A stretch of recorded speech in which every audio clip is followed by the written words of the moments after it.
পুরো প্ল্যান করা, বুঝছেন?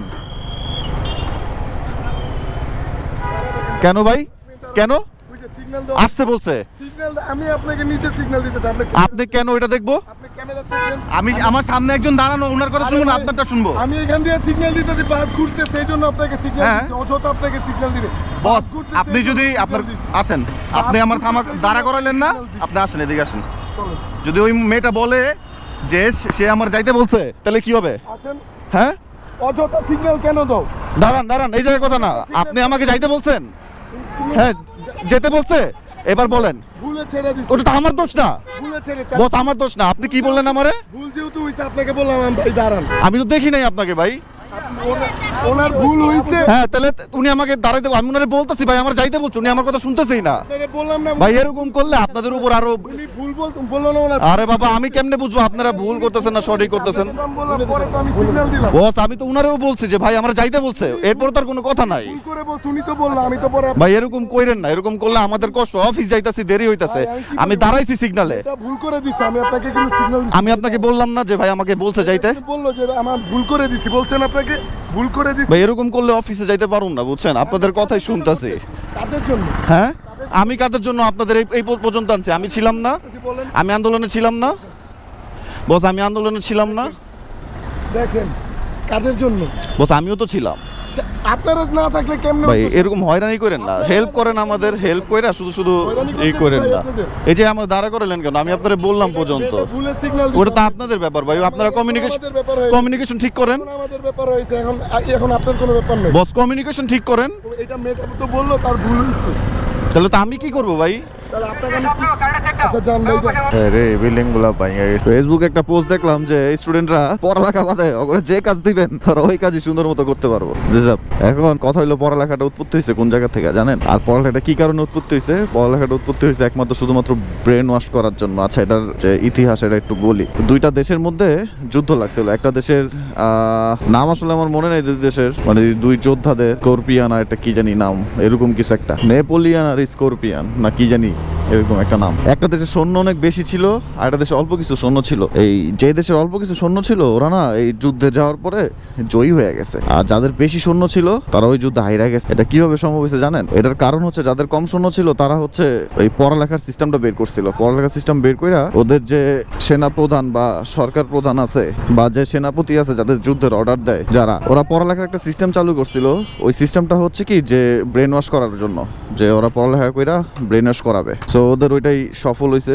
ওরা প্রত্যেকটা যোদ্ধার পড়ালেখার সিস্টেম এরকম ভাবে রেডি করছে যাতে শুধুমাত্র তারা সরকার প্রধানের কথাই শুনে, একদম ওই কমান্ড পর্যন্তই ওরা যা বলবে তাই করবে। আর যারা যুদ্ধে হাইরা গেছিল ওদের এরকম পড়ালেখার সিস্টেম ছিল না, ওরা শুধু যোদ্ধাই ছিল। সো শেষ পর্যন্ত ওরা ভয়ে বা ওই কমান্ড না মানার কারণে ওরা হাইরা যায়। আমি আরেকটু বুঝাই বলি ব্যাপারটা হচ্ছে কি যে এত পরিমাণ ব্রেন ওয়াশ করছে পড়ালেখার মাধ্যমে, ব্রেন ওয়াশ করায় ওরা হলো এত পরিমাণ ব্রেন ওয়াশ করায় ওরা হচ্ছে কি যে কিভাবে কমান্ড মানতে হইব, কার কথা শুনতে হইব, কি পরিমাণ যা বলবে তাই করতে হবে, দাঁড়া থাকতে বলে দাঁড়া থাকবে। পড়ালেখার সিস্টেম এরকম ছিল। আচ্ছা ঠিক আছে, এখন বাংলাদেশ সরকারের অবস্থা হয়েছে এরকম, ওরকম এই কারণে ওরকম হয়েছে যে প্রথমে ক্ষমতায় আসলো, ক্ষমতায় এসে সর্বপ্রথম পিলখানা ট্রেজেডি করলো। কারণ কি, তার লোক বসাইতে হবে। কারণ একটা সরকারের সর্বপ্রথম শত্রু হচ্ছে সেনা। সেনা যদি দেশের প্রতি অত্যাচার হইতে দেখে তারা একদম সঠিক পদক্ষেপ নিবে। আর শেখ হাসিনা আইসাই ওই কাজটাই করলো আমার জানা মতে। কারণ পিলখানার এত বড় একটা ট্র্যাজেডি এই সরকার থাকা অবস্থায় হয়েছে, এটা কিভাবে হয়েছে? আবার মাইরা পলা হয়ে গেছে এত সুন্দর কইরা, কেউ কিছু করতেও পারে নাই। বাবা, এত সুন্দর জিনিস এটা কেমনে হয়েছে? কোনো প্ল্যানিং ছাড়াই ওটা ঠিক করলো। করার পরে আস্তে আস্তে শিক্ষা ব্যবস্থাটা এরকম করলো যে ব্রেন ওয়াশের মতো করা শুরু করছে আমাদের বাঙালিদের। যে প্রত্যেকটা স্টুডেন্টরে তার স্বাধীনতা সম্পর্কে, মানে তার পিতা সম্পর্কে, তাদের আওয়ামী লীগ সম্পর্কে, যেমন টাকার নোটের মধ্যে শেখ মুজিবের ছবি, পড়ালেখার মধ্যে তাদের ইতিহাস, শুধুমাত্র তাদের ইতিহাস সব চেঞ্জ করে ফালাইছিল। ভাবছে যে এই সব চেঞ্জ করলে ছেলে মেয়েদের যে ব্রেনটা একটু আওয়ামী লীগের দিকে কনভার্ট হবে। এখন শেখ হাসিনা এরা বুঝে নাই বাংলাদেশের পোলাপাইন পড়ালেখা তো ঠিক মতো করেই না, কোনো রকম পাস করার লেখা পড়ালেখা করে। কারণ কি আমাদের এই পড়ালেখার সিস্টেমটা খুবই বাজে। পাস করার জন্য পড়ালেখা করে, ওই পড়ালেখা কইরা পোলাপাইনের ব্রেন ওয়াশ, মানে যে পড়ালেখা করছে আর যা চাইছিল শেখ হাসিনা, পোলাপাইন ওই পড়ালেখা করে শুধুমাত্র সার্টিফিকেটের জন্য। কেউ ওগুলা মনে ধরে বাংলাদেশে অ্যাটলিস্ট আমার মনে হয় যে পড়ালেখা করে না। যদি পড়ালেখা করতো তাহলে এই দুর্গটিতে শেখ হাসিনা আসতো না। পড়ালেখা করে নাই দেখেই এই অবস্থা হয়েছে। নাহলে পোলাপাইনের ব্রেন ওয়াশ কবে হয়ে যেত।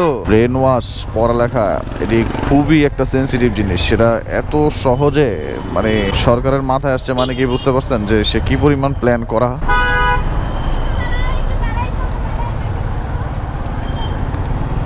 পুরো প্ল্যান করা, বুঝছেন? কেন ভাই, কেন আসতে বলছে? আমি আপনাকে নিচে সিগন্যাল দিতে চাই। আপনি কেন এটা দেখবো? আপনি ক্যামেরা চেকেন। আমি আমার সামনে একজন দাঁড়ানো, ওনার কথা শুনবো না, আপনারটা শুনবো। আমি এখান দিয়ে সিগন্যাল দিতেছি, বাস ঘুরতে, সেই জন্য আপনাকে সিগন্যাল হ্যাঁ। দিচ্ছি। অযথা আপনাকে সিগন্যাল দিবে। বস, আপনি যদি আপনার আসেন, আপনি আমার থামা দাঁড়া করাইলেন না, আপনি আসেন, এদিকে আসেন। যদি ওই মেয়েটা বলে যে সে আমার যাইতে বলছে, তাহলে কি হবে? আসেন। হ্যাঁ, অযথা সিগন্যাল কেন দাও? দাঁড়ান দাঁড়ান, এই জায়গায় কথা না। আপনি আমাকে যাইতে বলছেন, হ্যাঁ যেতে বলছে, এবার বলেন। ভুলে ছেড়ে দিছি। ওটা তো আমার দোষ না ভুলে ছেড়ে। বস, আমার দোষ না। আপনি কি বললেন আমারে? ভুল যেহেতু হইছে আপনাকে বললাম আমি, ভাই দাঁড়ান। আমি তো দেখি নাই আপনাকে ভাই। ওনার ভুল হইছে। হ্যাঁ, তাহলে উনি আমাকে দাঁড়াইতে, আমি ওনারে বলতেছি ভাই আমার যাইতে বলছে, উনি আমার কথা শুনতেছেই না। আপনাকে বললাম না ভাই এরকম করলে আপনাদের উপর আরো। উনি ভুল বললো না ওনার। আরে বাবা, আমি কেমনে বুঝবো আপনারা ভুল করতেছেন না সঠিক করতেছেন? আমি বললাম, পরে তো আমি সিগন্যাল দিলাম। বস, আমি তো উনারেও বলছি যে ভাই আমার যাইতে বলছে, এরপর তার কোনো কথা নাই। ভুল করে বলছ, উনি তো বললো, আমি তো পরে। ভাই এরকম কইরেন না, এরকম করলে আমাদের কষ্ট। অফিস যাইতাছি, দেরি হইতাছে, আমি দাঁড়াইছি সিগনালে। এটা ভুল করে দিছি, আমি আপনাকে কিন্তু সিগন্যাল দিছি। আমি আপনাকে বললাম না যে ভাই আমাকে বলছে যাইতে? বললো যে আমার ভুল করে দিছি, বলছেন আপনাকে ভুল করে দিছি। ভাই এরকম করলে অফিসে যাইতে পারুন না, বুঝছেন? আপনাদের কথাই শুনতাছি। কাদের জন্য? হ্যাঁ, আমি কাদের জন্য আপনাদের এই পর্যন্ত আনছি? আমি ছিলাম না, বলেন। আমি আন্দোলনে ছিলাম না বস, আমি আন্দোলনে ছিলাম না। দেখেন কাদের জন্য। বস আমিও তো ছিলাম। আপনারা না থাকলে কেমনে ভাই হতো? এরকম হয়রানি করেন না, হেল্প করেন আমাদের, হেল্প কইরা শুধু শুধু এই করেন না। এই যে আমার দাঁড়া করালেন কেন? আমি আপনাদের বললাম পর্যন্ত। এটা ভুলে সিগন্যাল ওটা তো আপনাদের ব্যাপার ভাই, আপনারা কমিউনিকেশন ঠিক করেন। আমাদের ব্যাপার হয়েছে, এখন আপনার কোনো ব্যাপার নেই। বস কমিউনিকেশন ঠিক করেন। এটা মেয়েটা তো বললো তার ভুল হয়েছে, তাহলে তো আমি কি করব ভাই? তাহলে আপনাকে আমি আচ্ছা জান ভাই যান। আরে, একটা ঝামেলার মধ্যে পড়ে গেছে গা। দোষ অবশ্য ওদের দিয়া লাভ নাই, কারণ একটা সিস্টেমের উপর থাকতে হইলে। দেখেন আমারে একটু আগে একজন বললো যে বামে দিয়া হুন্ডা চালাইতে, আচ্ছা চালাইতেছে, একটু সামনে দিয়ে দেখেন একজনকে ডাইনে দিয়া চালাই, কনফিউশনে পড়ে যেতেছে গা। ওদের আসলে নতুন মানুষ, বাচ্চা মানুষ, ওরা আসলে এসব বুঝে না। অফিসে যাইতেছি কি পেইড। আচ্ছা যাই হোক, সমস্যা না, এটা হইতেই পারে। কিন্তু আমার কষ্ট লাগে হইলো যে ওরা ওদের কমিউনিকেশন ঠিক না করে ওরা রাস্তায় এরকম করলে তো মানুষজনের হয়রানি না এক প্রকার। এর চেয়ে ভালো তো আমার ট্রাফিকই। একজন কয় যাইতে, একজন দাঁড়াইতে, কি শুরু করছে। কালকে আমার সাথে এরকম হয়েছে, শুধু একজন আমার বলে কি ডাইনে যান, ডাইনে যান, ডাইনে যান। গেলাম, ডাইনে দেওয়া যাইতেছে। একটু পরে সামনে যাওয়ার পর আরো এক গ্রুপ বলতেছে কি বামে দেওয়া যান, বামে দেওয়া যান, হুন্ডা বামে, হুন্ডা বামে। আচ্ছা বামে দিয়ে যেতেছি। আর একটু পরে আবার যায় কি ভাই ডাইনে দেওয়া যান, হুন্ডা ডাইনে। আপনারা বুঝেন না ভাই রে ভাই। এই 3-4টা দিন ধরে ওরা কি শুরু করছে। সিস্টেম ঠিক আছে, কিন্তু ওদের কমিউনিকেশনটা একটু বাড়াইতে হবে। কারে ছাড়তে হবে, কারে ছাড়তে হবে না, কে ছেড়ে দিলে আপনারা স্যাক্রিফাইস মানে থাকতে হবে। দেখেন বাস ডাইনে চাপায়, হুন্ডা বামে চাপায়। একটু পরে দেখবেন যে এই যেটা দেখছেন না, উনি বলতেছে বামে যাইতে, ও হেলমেট নাই না। যাই হোক, ছেলেগুলো অনেক কষ্ট করতেছে। এই যে একটা, এই যে ওরা বৃষ্টির মধ্যে, রোদের মধ্যে। আর ওরা যদি না থাকতো, অবশ্য এরকম ট্রাফিকও নাই। আমি প্রথম দিন যেদিন বের হয়েছিলাম ওদিন তো ওরা ছিল না। ওদিন মানুষজন নিজেরাই নিজেদের মতো করে ট্রাফিক মেনটেন করে নিছে। কারণ কি দেখেন, একটা জিনিস সবার মনে ভয় আছে যে যেহেতু পুলিশ নাই, ট্রাফিক নাই, আমার গাড়ি যদি কোনো প্রকার ক্ষতি হয় বা একটা সিএনজি ওয়ালা যদি আমার সাথে লাগায় দেয়, আমি যদি একটা প্রাইভেট কারের সাথে লাগাই দিই, একটা সিএনজি ওয়ালা যদি প্রাইভেট কারের সাথে লাগাই দেয়, এটার কোনো বিচার হইব না, কোনো মামলা হইব না, কোনো সমাধান হইব না, একমাত্র মারামারি ছাড়া। তো ওই হিসাব করে আমার মনে হয় যে ওই হিসাব করে যে কয়টা দিন মানুষজন খুবই সাবধানে গাড়ি টাড়ি চালাইতেছে, যাতে কারো কোনো সমস্যা না হয়, অ্যাটলিস্ট নিজের কোনো সমস্যা না হয়। কিন্তু ওরা সাথে ভালো হয়েছে অ্যাটলিস্ট যে রাস্তাটা অনেকখানি ক্লিয়ার হয়েছে। কিন্তু ওদের মধ্যে অনেক কমিউনিকেশনের ঝামেলা আছে এইসব নিয়ে।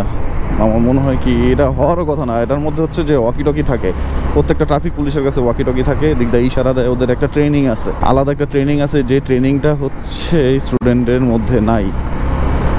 এই ট্রেনিং ছাড়া এরকম কাজ করলে বা কোনো প্রকার ব্যাপারটা বোঝা ছাড়া এরকম কাজ করলে একটু সমস্যা আমাদের পোয়াইতেই হবে। আর বাইকের ব্যাপারটা হচ্ছে আমি বলতে চাই, যদি কেউ আমার ভিডিও দেখে থাকেন স্টুডেন্টরা, বাইকের ব্যাপারটা হচ্ছে কি যে যেমন ওই যে ভিডিওটা দেখছেন না, একটা মগের মধ্যে প্রথমে বড় পাথর ডালে, বড় পাথর ঢালার পরে ওটার মধ্যে যখন জায়গা থাকে না তখন ওটার মধ্যে ছোট পাথর ডালে, ছোট পাথরের মধ্যে যখন জায়গা থাকে না বালু ডালে, বালু ডালের মধ্যে যখন জায়গা থাকে না তখন ওটার মধ্যে পানি ডালে। আমরা হইলাম পানি হচ্ছে একদম সবচেয়ে খালি জায়গাটা ওরা নিতে পারে পানিটা, যেহেতু খালি জায়গা নিতে পারে সেহেতু হচ্ছে ওর আলাদা কোনো স্পেস লাগে না পানির জন্য। আমরা বাইক হচ্ছে ওই পানি, যে আমাদের কোনো আলাদা স্পেস লাগে না। আমাদের জন্য যদি লেনের ব্যাপার করে একদম আলাদা সিঙ্গেল লেন করতে হবে। যদি রিক্সার সাথে আমাদের বামে লেন দেয় তাহলে তো বাইক নিয়ে চালানোর কোনো সার্থকতা নেই। বাইক থাকবে হচ্ছে একবারে ডাইনে প্রাইভেট কারের সাথে আমার মতে। এই যে দেখছেন ওরা এখন বলতেছে ডাইনে দেওয়া যাইতে, এই জিনিসটাতেই ঝামেলা, মানে এইটার কথাই বলতে, কেউ বলে ডানে দেওয়া যাইতে, কেউ বলে বামে দেওয়া যাইতে।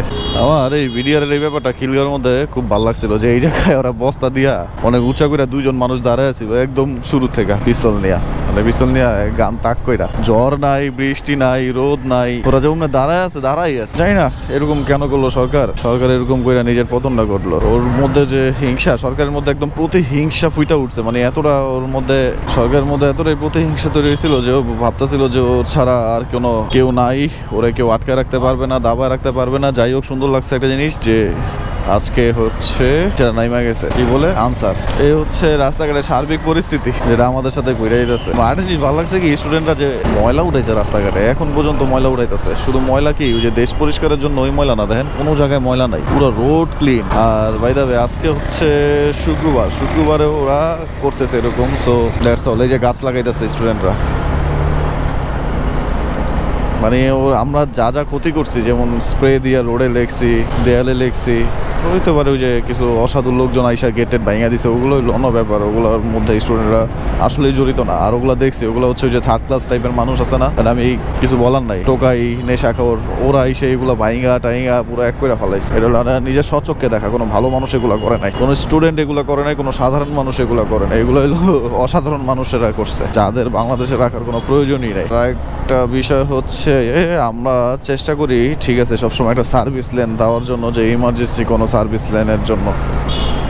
ভাই বাংলাদেশের যে রোড, যে রাস্তা, তারপরে হচ্ছে আপনি সবই করতে পারতেন যদি এই রিক্সা আপনার বাম পাশে না থাকতো। রিক্সা হচ্ছে আপনার বামে থাকার কারণে কি হয়েছে, বাম সাইডের রোডটা স্লো। আমি যদি লেন মেনটেন করি, এক পাশে রিক্সা, এই যে রিক্সা ব্যান ট্যান বা প্যাডেল জাতীয় যেটা স্লো চলে, ওটা যদি আমি একবারে বামে দেই, এরপরে দেই হচ্ছে বাস, এরপরে দেই হচ্ছে বাস দেওয়ার পরে হচ্ছে একবারে ডান পাশে প্রাইভেট কার, আর রিক্সার পাশে হচ্ছে বাইক। এখন হয়েছে কি জানেন, তাহলে তো এই 150 সিসির বাইক চালায় কোনো লাভই নাই। আমার করতে হইব কি যে রিক্সার পিছে পিছে যাইতে হইব, ব্যাপারটা ঝামেলা হয়ে গেছে। সর্বপ্রথম হচ্ছে রিক্সা মেন রোডে বন্ধ করে দিতে হবে, রিক্সা শুধু মানে আলাদা করতে হবে, তখন সিএনজি আর বাইক বাম পাশে থাকবে। আর যারা করবে যে বাস চালাবে, বাস ডাইনে থাকবে, প্রাইভেট কার ডাইনে থাকবে। যখন বাস ব্রেক করবে তখন বামে এসে বাস ব্রেক করে সাধারণ মানুষদের নামাবে, উঠাবে। আর কিন্তু এই প্রেক্ষাপটে এইসব ব্যানের কারণে, এই যে ব্যানের কারণে বা আমাদের যে মাল পরিবহনের গাড়িগুলো আছে ব্যান ট্যান, এগুলো হচ্ছে ছাড়া আমরা চলতেই পারবো না। এগুলো যেহেতু চলতেই পারবো না, সেহেতু হচ্ছে কিছু করার নাই। ওইভাবে সার্ভিস লাইন কোথায় যাবে না। আর রোডও সংকীর্ণ, কোনো রকম ভাবে রোড করে রাখছে সরকার, মানে আগে যা ছিল ওইটাই করে রাখছে। যারা শেষ কথা হচ্ছে যারা দায়িত্ব পালন করতেছে তাদের উদ্দেশ্যে আমি বলতে চাই, এরকম ভাবে দায়িত্ব পালন করবেন অন্য মানুষের কোনো ক্ষতি নয়। দেখছেন ওরা ঝাড়ু টাড়ু নিয়ে বেরিয়েছে, বালতি নিয়ে বেরিয়েছে, যে দেয়ালে রং করছিল ওই রং ঠিক করে দিতেছে। অনেকদিন পরে আসলাম ওদের সাথে কথা বলতে, কিন্তু দেখা হবে নেক্সট টাইম ইনশাল্লাহ, আই হোপ রেগুলার।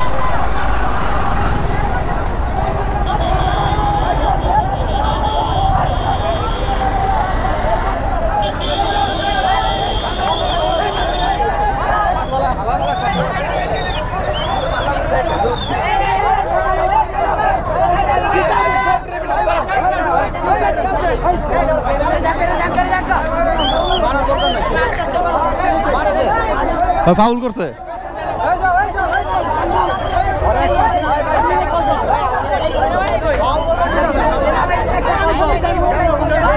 দেখতে যাও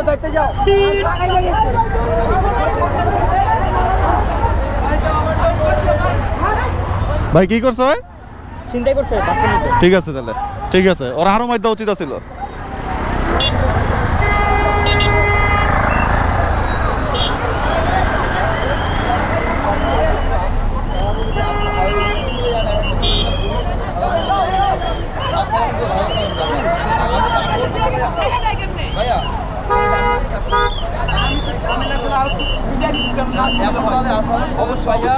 আমার কেউ আমার সাধারণ আমরা কেউ অভদ্রতামি করতে পারছি বলবেন কেউ দেখে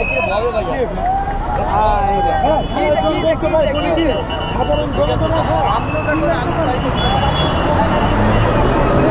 কেন আমাদের সংগঠনটা সুন্দর হয় আমি বলি আমাদের যতটুকু সম্ভব অতটুকু এর চেয়ে বেশি ভদ্রতাকে ভাই কার সাথে তর্ক করতে হয় জানেন? যারা উল্টাপাল্টা কাজ করে ওনাদের সাথে তর্ক করতে হয়।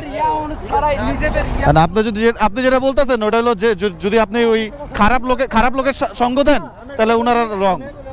আজকে যে কাজ করতেছি দেখছেন, আপনারা তো কম বেশি দেখছেন, হ্যাঁ সেটা হলো তাদের গায়ে লাগে। কারণ কি আগের মতো রাস্তায় জাম হ্যাঁ হ্যাঁ তাদের জন্য ভালো, এটা হলো নিয়ম। আমি বলি আজকে আগের মতো সব কিছু করে ফেলেন, কারণ আমি আর আপনি নাই, আমার কি হয়? মানুষজন মইরা যাইতো অফিস যাইতে পারতো এই 5টা দিন, হইতে পারে কালকে পরশু থেকে ঠিক হয়ে যাবে সব। আমি আর আপনি না আসলে আমার কি হবে? কিচ্ছু হবে না না না।